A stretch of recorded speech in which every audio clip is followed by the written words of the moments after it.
یہ 15 سال پرانا قصہ ہے۔ ان دنوں آصف اور رضوان میڈیکل کے طالب علم تھے۔ ایک مرتبہ کلاس میں وہ انسانی ڈھانچے کے بارے میں پڑھ رہے تھے کہ اچانک ٹیچر کی آواز آئی، ڈیئر اسٹوڈنٹ، کل سے جو 2 چھٹیاں اسٹارٹ ہو رہی ہیں اسلامی تہوار کے سلسلے میں، ان 2 چھٹیوں کے بعد میں نے آپ سے پورے انسانی ڈھانچے کا ٹیسٹ لینا ہے۔ گھر آ کر آصف اور رضوان کو پورا یقین تھا کہ وہ اس ٹیسٹ میں فیل ہو جائیں گے، کیونکہ ابھی تک ان کے ذہن میں انسانی ڈھانچے کی کھوپڑی کی ہڈیوں کے نام اور ساخت واضح نہیں ہو رہے تھے۔ وہ دونوں کتاب کھولے انسانی ڈھانچے پر لکھا ہوا مضمون پڑھ رہے تھے کہ اچانک آصف بولا، اگر ہم کہیں سے ایک انسانی کھوپڑی لے آئیں تو ہمارا کام بن سکتا ہے۔ ہم کھوپڑی کو سامنے رکھ کر اچھی طرح سے کھوپڑی کی ساخت کے نام یاد کر سکتے ہیں۔ رضوان نے کہا، ارے بھائی، یہ جو ہم اپنے موبائل پر نیٹ سے کھوپڑی کی فوٹو اور معلومات نکال کر سامنے رکھے ہوئے ہیں، کیا اس سے بات نہیں بن سکتی؟ آصف نے جواب دیتے ہوئے کہا، مستقبل کے ڈاکٹر رضوان صاحب، ہاتھ میں پکڑی ہوئی چیز کی بات ہی کچھ اور ہوتی ہے۔ مانا کہ نیٹ پر سب کچھ ہے، مگر یہ صرف موبائل کی اسکرین کی حد تک ہے۔ تم میری بات پر غور کرو، تم کو سمجھ آ جائے گی کہ جب ہم کھوپڑی کو اپنے ہاتھوں میں پکڑ کر اس میں موجود ہڈیوں کی ساخت پر غور کریں گے تو ہم کتنی آسانی سے اپنا ٹیسٹ یاد کر سکتے ہیں۔ اس ٹیسٹ میں ہم دونوں کو اچھے نمبر لینا لازمی ہے، ورنہ 2 ماہ قبل جو ٹیسٹ ہوا تھا اس میں بھی ہمارے کم نمبر آئے تھے اور ہمارے ٹیچر ڈاکٹر ایاز صاحب ہم پر سخت ناراض ہوئے تھے۔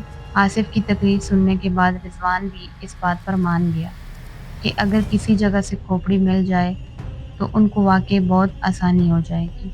اپنا ہونے والا ٹیسٹ کلیئر کرنے میں چند منٹ بعد رضوان نے اپنا موبائل پکڑا اور اس کا انٹرنیٹ بند کرتے ہوئے بولا، تو ڈاکٹر آصف صاحب، یہ کھوپڑی وغیرہ بازار میں تو فروخت ہوتی نہیں، تو میرے سویٹ دوست یہ آئے گی کہاں سے؟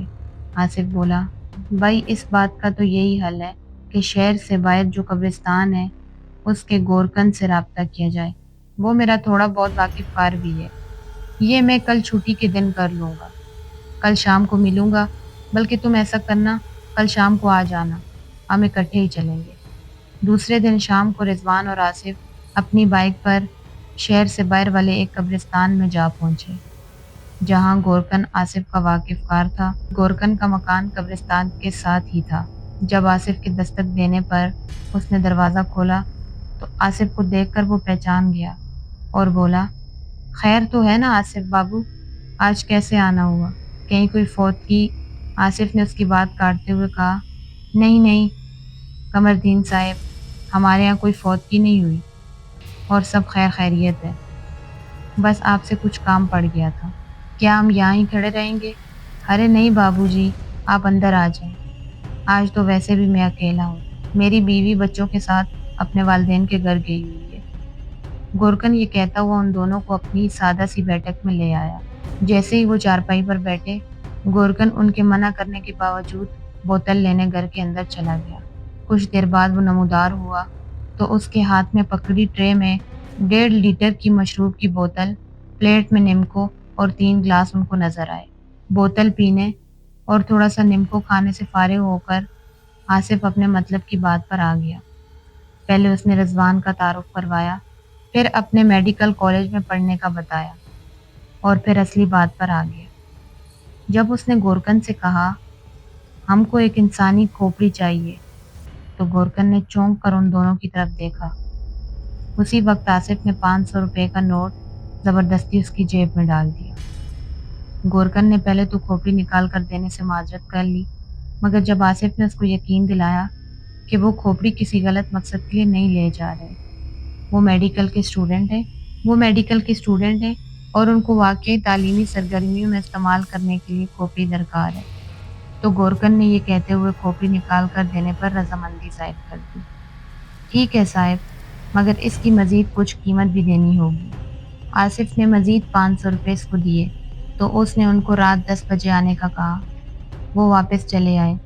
گھر آ کر رضوان نے آصف کو کہا، آصف، میں تو پہلی مرتبہ اتنی رات گئے قبرستان جاؤں گا، کہیں مجھے کوئی روح ہی نہ چمٹ جائے۔ تو آصف ہنستے ہوئے بولا، تو میں کیا روز رات کو قبرستان جاتا ہوں؟ کیا میں کفن چور ہوں؟ تم گھبراؤ نہیں، گورکن ہمارے ساتھ ہوگا۔ رات 9 بجے کے قریب آصف نے گھر والوں سے بہانہ بنا کر 2 گھنٹوں کی اجازت مانگی کہ ان کا ایک دوست بائک سے گر کر زخمی ہو گیا ہے اور وہ اسے اسپتال لے کر جا رہے ہیں۔ ساتھ رضوان بھی ہوگا۔ اگرچہ ابا جان نے اس کو اجازت دے دی، مگر ان کی آنکھوں میں شک کے سائے واضح طور پر دیکھے جا سکتے تھے۔ خیر، وہ گھر سے نکلا تو ہلکے بادلوں میں بجلی رہ رہ کر چمک رہی تھی۔ رضوان کو ساتھ لے کر جب شہر سے باہر بڑے قبرستان کی سڑک پر مڑے تو موسم ہلکی ہلکی ہوا چلنے اور بجلی چمکنے سے مزید پراسرار ہو گیا۔ قبرستان سے قریب ہی گورکن کا مکان تھا۔ گورکن کو ساتھ لیا۔ گورکن نے کھودنے والی کودال اور ایک ٹارچ ہاتھ میں پکڑی ہوئی تھی۔ قبرستان کے گیٹ میں داخل ہوتے ہی جب بجلی چمکی تو ایک لمحے کے لیے ان کو قبروں کی طویل قطار نظر آئی۔ تب ان دونوں کے دل خوف سے دھڑک اٹھے اور جسم میں خوف کی لہر دوڑنے لگی۔ رضوان نے ایک لمحے کے لیے سوچا کہ وہ واپس چلا جائے، مگر پھر دوست کے ساتھ ہونے کا حوصلہ پا کر وہ بھی آگے بڑھتا گیا۔ قبرستان کے درخت چمکتی ہوئی بجلی میں نظر آ جاتے، ورنہ ان کے سائے گہرے کالے رنگ کے لگ رہے تھے، جیسے بہت ساری چڑیلیں ایک ساتھ کھڑی ہوں۔ کچھ دور چلنے کے بعد گورکن بولا، صاحب، یہ قبر کسی وقار صاحب کی ہے اور میں نے دیکھا ہے اس کی دیکھ بھال کو بھی بہت کم آتے ہیں اس کے وارث، تو میں آپ کو اس کی ہی کھوپڑی نکال کر دے دیتا ہوں۔ یہ کہہ کر وہ اپنا بیلچہ سا جو اس نے ہاتھ میں پکڑا ہوا تھا اس سے قبر کی مٹی ہٹانے لگا۔ آصف بابو، گورکن نے ہدایت دیتے ہوئے کہا، آپ یہ ٹارچ صرف اس قبر پر رکھو، ادھر ادھر نہ روشنی کرنا۔ رضوان ایک طرف کھڑا یہ خوفناک قبرستان دیکھ رہا تھا۔ ڈر کے مارے اس کا پسینہ چھوٹ رہا تھا، مگر وہ بے عزتی کے ڈر سے واپس نہیں جا رہا تھا۔ تھوڑی دیر میں گورکن نے مٹی ہٹا دی۔ پتھر کی سل اس نے ذرا سی کھسکا کر ہٹائی اور پھر چند ہی منٹوں میں قبر اوپن ہو چکی تھی۔ اب تو ٹارچ پکڑے آصف کا دل بھی نامعلوم خوف سے گھبرا اٹھا۔ اب قبر کے اندر دیکھنے کی ہمت اس کی بھی نہیں ہو رہی تھی۔ اس نے وقت کاٹنے کے لیے گورکن سے سوال کر دیا، قمر دین، تم کو ڈر نہیں لگتا قبرستان میں؟ تو وہ بولا، صاحب، اگر ہم ڈر گئے تو پھر پیٹ کیسے بھرے گا ہمارے بچوں کا؟ ہمارے تو باپ دادا کا یہی کام ہے جو کہ اب میں کر رہا ہوں۔ کچھ دیر بعد گورکن نے جب اپنا ہاتھ قبر سے نکالا تو اس کے ہاتھ میں خربوزے کی طرح پکڑی ہوئی کھوپڑی دیکھ کر رضوان آصف بھی گھبرا گیا۔ گورکن نے اپنی جیب سے کپڑے کا کالا تھیلا نکالتے ہوئے انسانی کھوپڑی کو اس میں خربوزے کی طرح ڈال دیا۔